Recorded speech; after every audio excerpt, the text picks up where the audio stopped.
지원 등을 이어가겠다는데요. 지금까지 무한국제공항에서 YK 김기수입니다. 제주항공 여객기 참사의 희생자 가운데에는 3살 난 아이를 비롯해 89년 여행을 떠났던 일가족 9명도 있었습니다. 크리스마스를 맞아 태국으로 향했던 가족 단위 여행객들이 많아서 더욱 안타까움을 키우고 있습니다. 황보혜경 기자입니다.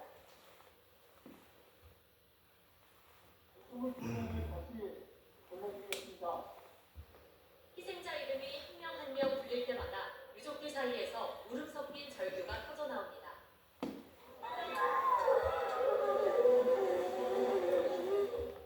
그토록 불리지 않길 바랐건만 구조된 2명을 제외한 179명 모두가 희생자 명단에 이름을 올렸습니다. 희생자 가운데 미성년자는 10여 명, 10살도 안 된 아이들이 5명에 달했습니다. 가장 어린 희생자는 2021년생으로 고작 3살 나이에 너무나도 짧은 생을 마감했습니다. 또 팔순을 맞아 일가족 9명이 함께 여행을 떠났다가 참변을 당하는 등 가족 단위 여행객들이 많았던 것으로 파악됐습니다. 팔순을 기념으로 가족여행 떠난 걸로 저희가 파악하고 있고요. 미성년, 외손자, 그리고 사위, 팔들 이렇게 같이 간 걸로 알고 있습니다. 탑승객은 광주 시민이 81명으로 가장 많았고 전남도민이 76명이었습니다. 대부분 지역 여행사 상품 이용객들로 크리스마스인 지난 25일 태국 방콕으로 떠났던 3박 5일 일정의 여행이었습니다. 한 해를 마무리하며 설레는 마음으로 떠난 연말 여행. 한순간에 참혹한 비극으로 얼룩지고 말았습니다. YTN 홍보혜경입니다. 최상국 대통령 권한대행은 무한공항 항공기 참사에 이루 말할 수 없는 비통함과 송구한 마음이라며 내년 1월 4일까지의 7일간을 국가 애도기간으로 정했습니다. 무한 지역은 특별 재난 지역으로 선포했습니다. 보도에 오인석 기자입니다. 대통령과 국무총리 탄핵이라는 초유의 사태 속에 최상국 대통령 권한대행은 무한공항 항공기 참사에 즉각적으로 중앙재난안전대책본부를 가동했습니다.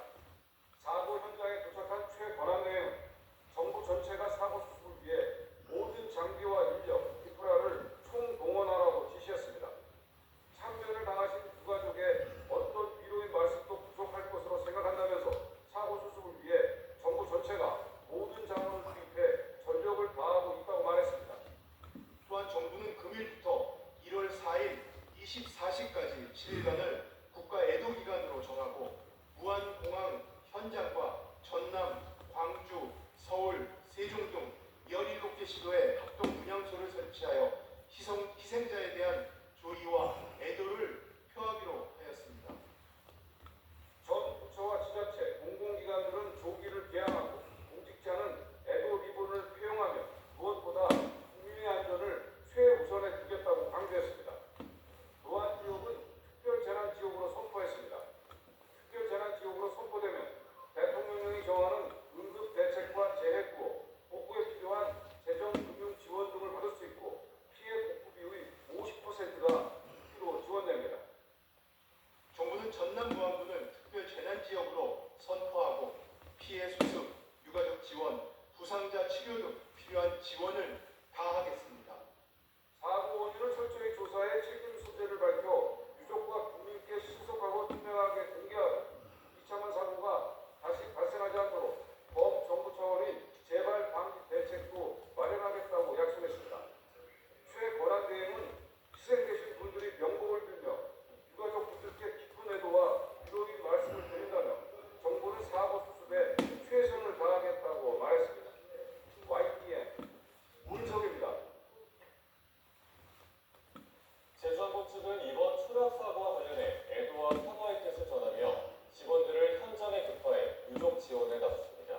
정확한 사고 원인 규명은 정부의 몫이라면서도 정비 과정에서 해당 기체의 이상 징후는 발견되지 않았다고 밝혔습니다. 김태민 기자입니다.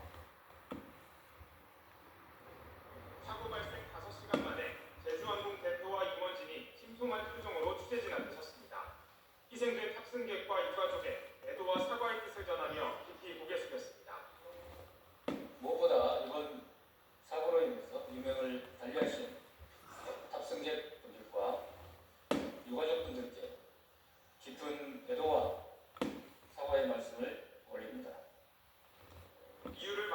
책임을 통감한다며 유가족 지원을 위해 임직원 260명을 사고 현장으로 폭파했습니다. 정확한 사고 원인에 대해서는 국토부 등 정부기관의 조사가 진행 중이라며 말을 아꼈습니다. 다만 추락한 기체는 사고 이력이 없고 출발 전후의 일상적인 정비 과정에서도 문제가 발견되지 않았다고 설명했습니다. 전혀 없었죠.